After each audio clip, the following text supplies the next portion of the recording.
예, 다음 2부 주제 내용은 개성공단 폐쇄, 전속, 이거 지금 문제 있습니다. 어느 날 갑자기 이산가족을 합의해놓고 땡판 친 세력이 누굽니까? 북한이죠? 참 희한한 일입니다. 그동안 돈을 수조 원을 퍼줬는데 갑자기 이산가족을 하지 않겠다, 이런 세력이 어느 악당입니까? 북계죠? 예, 그 문제도 좀 토론을 하고요. 그 다음에 김정은이가 엊그저께 뭐라고 했냐면은 3년 안에 통일을 하겠다, 이런 얘기를 했습니다. 그게 무슨 얘기입니까? 대한민국 종북 세력이 대한민국을 뒤집어서 통일을 시키겠다고 하는 이런 못된 발언을 했습니다. 이거 안 되죠? 예, 이 문제도 2부에 집중적으로 논의를 하도록 하겠습니다. 자, 그러면은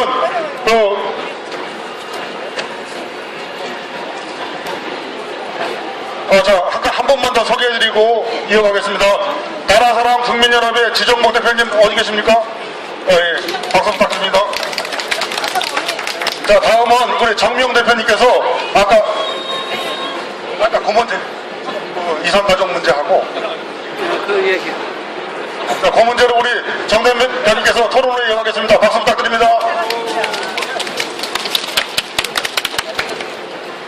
네, 안녕하세요. 정미영입니다. 네. 이 개성공단에 대해서 얘기하라고 하시는데, 네, 지금 이 개성공단 문제는 굉장히 지금 복잡한데, 중요한 것은 제가 알고 있기로 개성공단에 입주한 많은 기업들이 이 적자라는 겁니다. 그 적자를 우리 정부가 메꿔주고 있었습니다. 왜 그랬냐? 이 남북 화해 차원에서 또 긴 안목을 보고 결국 통일 이후에 우리가 어떤 이 분단의 이런 역사에도 불구하고 갈등 없이 서 있었다, 이렇게 얘기를 하시더라고요. 그러면서 그 이후에 많은 이 남한의 고정간첩들이 고시촌으로 몰려갔다, 신림동으로 몰려갔다, 이런 얘기를 하시더라고요. 지금 많이 나오는 얘기 중에 이 김일성 장학금 받은 사람들이 지금 이 사법부에 많다, 이런저런 얘기를 하는데, 판사들의 판결이 한번 내려지면 스스로 이건 좀 잘못됐다 라고 생각이 들더라도 그걸 스스로도 못 고친답니다. 일단 내려지면 그게 곧 법이고, 그 다음에 비슷한 사건을 판단하는 사람들의 이 기준이 되는 거죠. 자기도 잘못한 거 알면서도 못 고치는 상황이 되는 거예요. 그러니까 판사들이 어떤 판단을 하든 그것이 영원히 고칠 수 없는 그런 걸로 가고, 용기 있는 어떤 판사가 나타나서 그것을 이제 다른 판단을 내렸을 때는 그게 뉴스가 되고 시끄럽고 또 그걸 논쟁이 되고 그러는 겁니다. 그런데 그런 판사직에 쭉 어려움을 모르고, 또는 어려움이 있었어도 나는 권력층에 한번 가보겠다 하고 죽기 살기로 딴 거 안 하고 고시 공부만 하던 사람이 20대 30대 초반에 고시에 붙어서 바로 사람을 심판하고 그 사람을 죽음으로도 몰고 또 법을 제정하고 선례를 만들고 이런 그 판단을 내리는 자리에 간다는 것 자체가 사실 굉장히 문제다, 저는 이렇게 생각합니다. 더더군다나 정말 문제는 여러분 잘 아시지만 최근에 그 이해할 수 없는 많은 이 좌편향된 그 판결들, 이게 그냥 단순히 그 사람이 학교 때 공부하던 어떤 성향, 이게 관련이 있는 게 아니라 어찌 보면 이런 그 북한의 오랜 수십 년 앞을 내다본 이 공작의 일부 결과가 있지 않을까, 그런 의혹을 또 가질 수밖에 없다는 거죠. 그래서 이거를 그러면 어떻게 우리가 몰아내고 대한민국의 미래를 위해서 바른 판단이 나올 수 있도록 만들 것인가, 그걸 알고 있는 사람들이 더 치열하게 싸울 수밖에 없는 거다. 그러니까 모르는 게 약이고 아는 게 병이라고, 안 이상은 무시할 수 없는 거 아닙니까? 안 이상은 도외시할 수 없는 거다. 하나라도 알고 미래를 걱정하는 사람들이 조금 더 노력해야 된다, 저는 이렇게 생각합니다.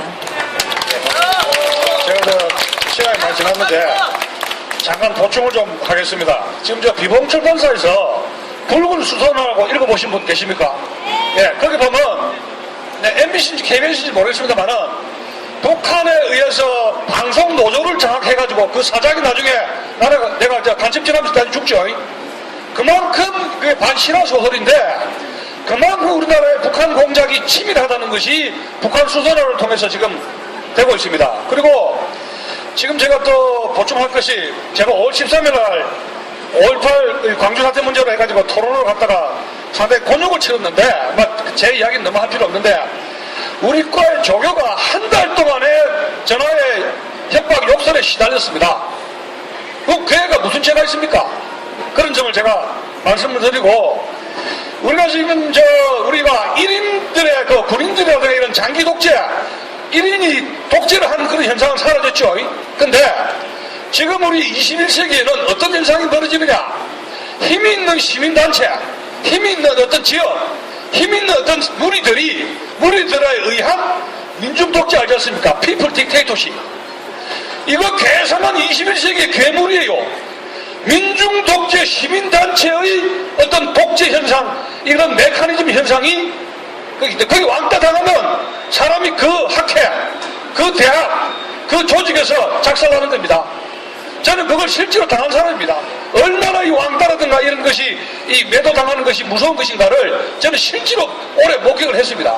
그리고 저하고 같이 5월 13일 날 출연했던 임천용 탈북자 대표 말입니다. 북한군. 근데 그 사람 실제로 어떤 일을 당했느냐? 제 이야기는 당한 거 이야기하지 맙시다. 객관적인 거니까. 내 탈에서 소리가 오해가 되니까. 근데 이 양반이 5.18 문제 가지 말라고 자꾸 압력을 받았던가 봐요. 그러는데 저와 같이 5월 13일 출연한 이후에 3일 뒤에 경찰의 프로텍터가 없어져 버렸습니다. 우리나라 지금 국가인권위원회가 있지 않습니까? 그럼 이 사람이 어디서 무슨 일을 당할지 모르게 돼버렸어요. 왜? 5.18에 방송에 출연한다고.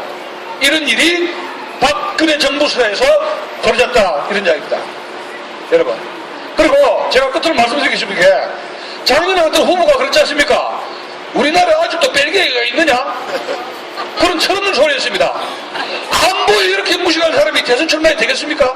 한번 잘 검색을 해보십시오. 그리고 지금 외국의 사법부 같은 경우에는 나이가 최소한도 60, 70대야 판사라든가 부장판사지 검찰총장을 해요. 50대 초반, 50대 중반이면 검찰총장이 판사니 땅땅땅 뭐냐 필요한 많은 사람들이 그런 걸 하고 있거든요. 그 자연히 엉터리 판결이 나오는 거예요. 그리고 우리나라에 두 개 개혁을 해야 됩니다. 사법부 개혁해야 되고 국회 개혁해야 됩니다, 여러분. 국회 특권이 20년까지가 됩니다. 얼굴 타면요 쓸 데가 없습니다. 전부 다 어디 가면 공짜. 국회 특권을 줄이고 국회의원 숫자도 줄여야 됩니다. 이상입니다.